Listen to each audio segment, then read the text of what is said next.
Politico's got an article about Bernie Sanders. You guys want to guess which way it went? Oh, it was incredibly positive. It was really refreshing. Of course not. It's never positive. Never, ever positive. So this article has three massive problems with it. Let's start with the first one.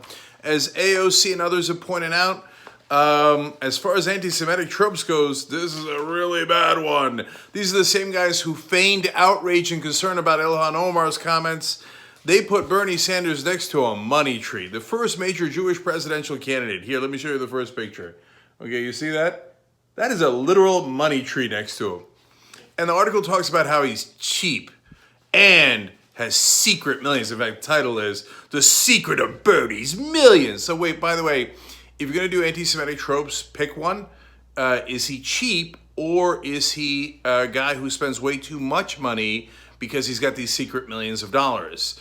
So along that second category, later in the article, here's another picture. Bernie with 3 houses. Ha ha! Wait a minute, I thought he was cheap. I don't get it. If he's cheap, why does he have 3 houses? Well, he's cheap and has secret millions of dollars. How did you not see it? Okay, so it's not just a writer. It's not just one editor. That's on the cover of Politico. So everybody that is involved in Politico thought, oh, yeah, let's smear the first Jewish candidate by calling him cheap and hoarding money secretly somewhere and living a lavish lifestyle. They're like, bingo! And by the way, right afterwards, let's write an article about how Ilhan Omar talked about the Benjamins.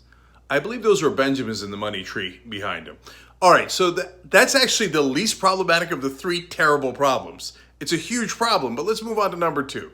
Number 2 is, they're like, oh my God, ladies and gentlemen, we got him the secret millions of dollars that Bernie Sanders has. I was like, okay. You know, the funny thing is they think we're biased. There's 2 parts to that. One is, no, I in a lot of ways, at this late date, I'm still a little naive. Like, I didn't read the article thinking they're going to lie about him or they're going to, never have a point. I thought, do they have something? Does Bernie have millions of dollars somewhere else that I don't know about? Because if he did and he was hiding it for some nefarious reason, I would care. That would be relevant, right? No, of course not. Of course not. There's nothing secret about it. It's what every single person knows. He bought his house. The first house that he bought was so crappy, it had a dirt floor in Vermont. Now, to be fair to the article, they did put that in the middle of the article, right? And it had no electricity. It had no running water. I don't even know how he lived there. It was a wooden shack, right? But later, he wound up becoming the mayor, so he made like $30,000, which at that time was good money. And he bought a little house, and then that accrued some value. And then he bought a little slightly larger house. Wow, what a secret that was. And then he wrote a book, and it was really popular, and he made around a couple $1,000,000 from the book, just like everybody else does. Wow, man, that's a breaking story. I'm glad you put it on the cover.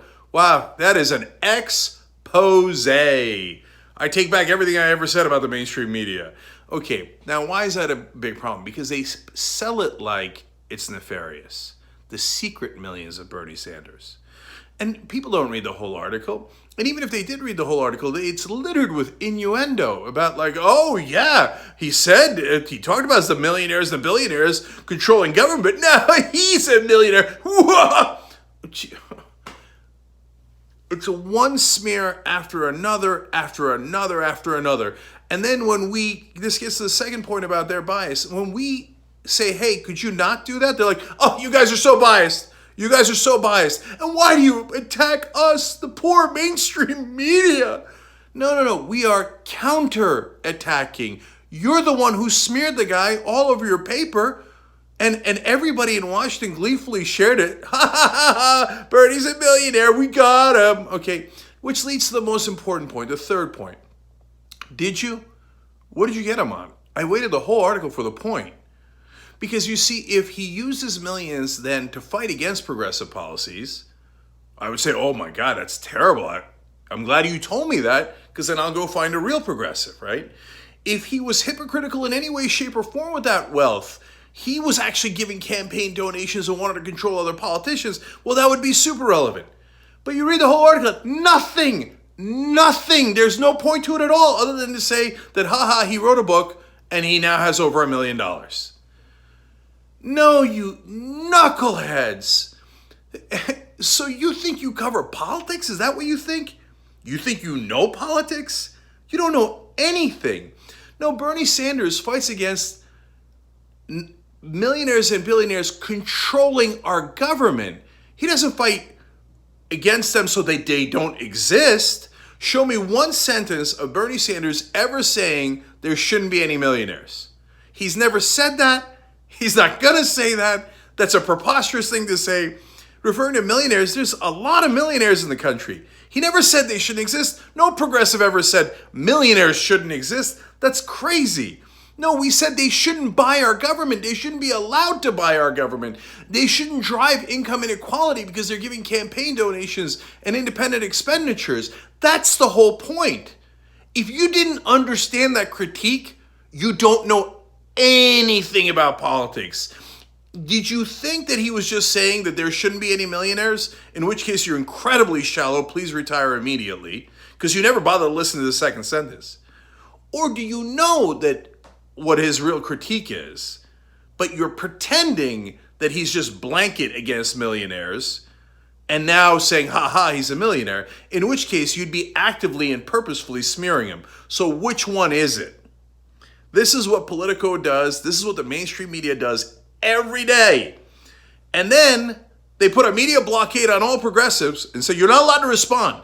And then when they see videos like this, they're like, oh, someone broke through the blockade. How did they do that? Well, I started my own company so I could respond to you jackasses.